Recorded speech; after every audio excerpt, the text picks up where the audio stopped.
nan seeru sëhru na safar ndaxte musaafara nu far jëli fi mbas mi banu far di sant tey gërëmati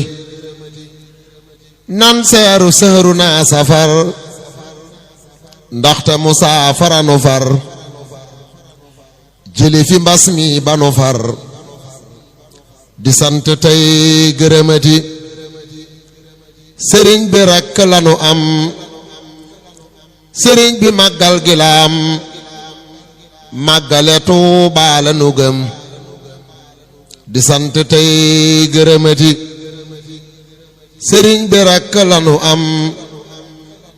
sëriñ bi màggal gi la am màggale Tuubaa la nu gëm di sant tey gërëmati nan déglu kii di jëwriñam